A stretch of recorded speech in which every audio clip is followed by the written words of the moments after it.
Welcome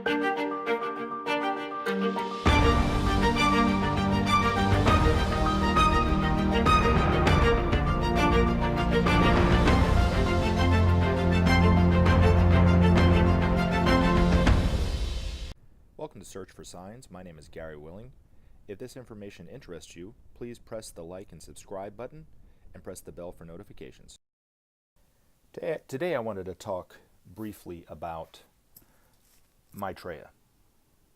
Now, some of us, not a lot, but there are many people who believe he is the awaited teacher for all religions.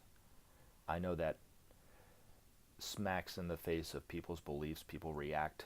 They probably don't even think that they're reacting, but they react in all sorts of ways to that comment.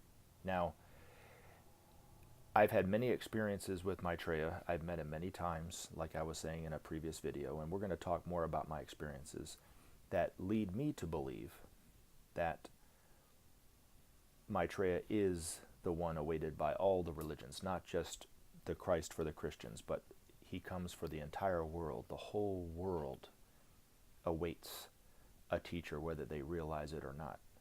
Now, I was going to read an excerpt of an article that Benjamin Creme's own master wrote through him for Share International magazine. I was just going to read excerpts of it, but I actually changed my mind and I kind of want to read it all the way through because I think that it says perfectly who and what Maitreya is, and what he means for you, and what he means for Christians, and what he means for Buddhists, and what he means for the entire world. Because Maitreya doesn't go around advertising and saying he's the Christ. It's people such as myself who recognize that in him that are starting to speak out.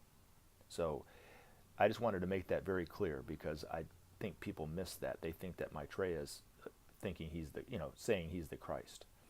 If he did, he would be speaking the truth, but he doesn't do that. And also, the other thing is, I talk about these signs. I want to be talking more about signs and miracles. And one of the things that people say all the time to me is, well, my God, Jesus doesn't need miracles to prove anything. Well, of course, I agree 100% with that statement. Jesus didn't perform miracles to prove anything to anybody. Just like these miracles that are going on now, they're not needed for them, they're needed for us, humanity. They're needed to help us renew our own faith in whatever our faith is, and maybe have a deeper, broader, more open faith to other faiths, but also to renew hope, because sadly, hope is it's missing in the world today for sure. And I think that is probably the main reason why these miracles have been going on for as long as they have.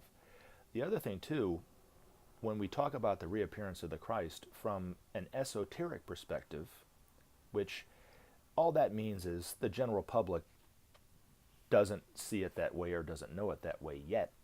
Eventually they will. But the reappearance of the Christ has been going on for the last 2,000 years, with the Renaissance painters painting even, first with Jesus, 2,000 years ago, and then several hundred years ago, the Renaissance painters painting the images of Jesus on these canvases to help renew that faith and to create an expectation of Jesus and the coming of Jesus and the masters.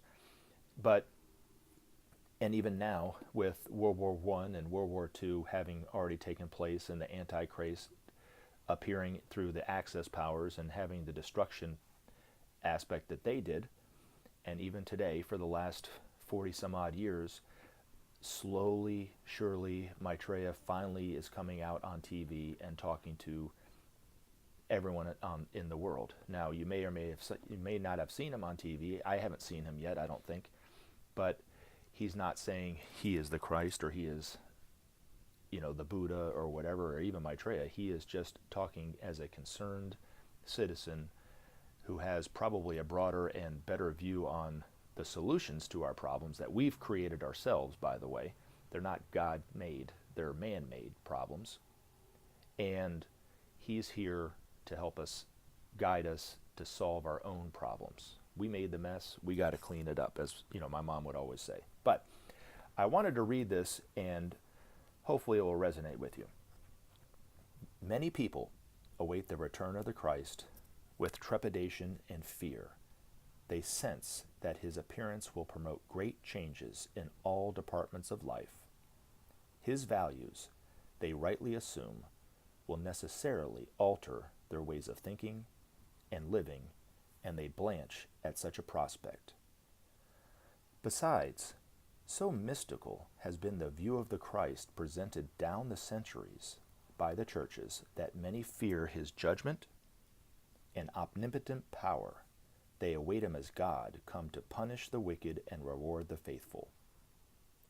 It is sadly to be regretted that such a distorted vision of the Christ should so have permeated human consciousness. No such being exists. In order to understand the true nature of the Christ, it is necessary to see him as one among equal sons of God, each endowed with full divine potential, differing only in the degree of that manifestation of that divinity. That he has achieved the fullness of that divinity is his glory, and well may we stand in reverence at this achievement. That the same achievement is rare indeed is also indisputably true. But the wonder of the Christ for men is that he was one of them. Not there is in the trials and sufferings of men, but he did know it. Each step of the path that men still tread has he painfully trodden. Nothing is there in the whole panorama of human experience that he has not shared. Thus truly is he the Son of Man.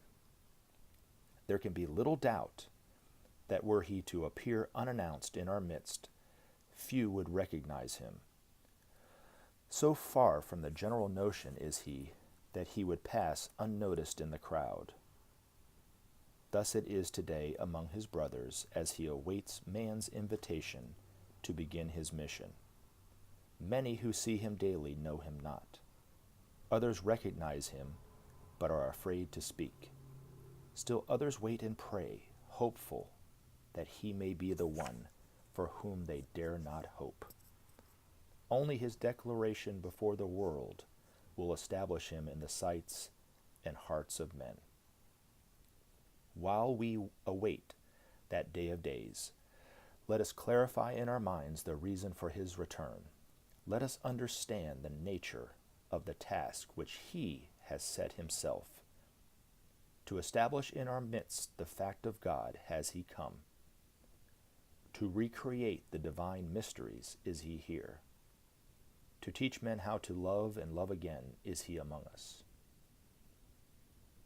To establish men's brotherhood does he walk the earth once more. To keep faith with the Father and with men does he accept this burden. To usher in the new age has he returned. To consolidate the treasures of the past, to inspire the marvels of the future, to glorify God and man, he descended from his high mountain. Let us look at his priorities: the establishment of peace, the inauguration of the system of sharing, the removal of guilt and fear, the cleansing of the hearts and minds of men, the education of mankind in the laws of life and love, an introduction to the mysteries, the beautification of our cities, the removal of barriers to travel and interchange of peoples, the creation of a pool of knowledge accessible to all. That such a task is not an easy one, not even for the Son of Man, is clear. Ancient habits of division and separation have strong roots, while fear and superstition cast their spell over millions of mankind. But never before in the history of the world has a teacher come better equipped for his task. Maitreya has come to do battle with ignorance and fear, division and want.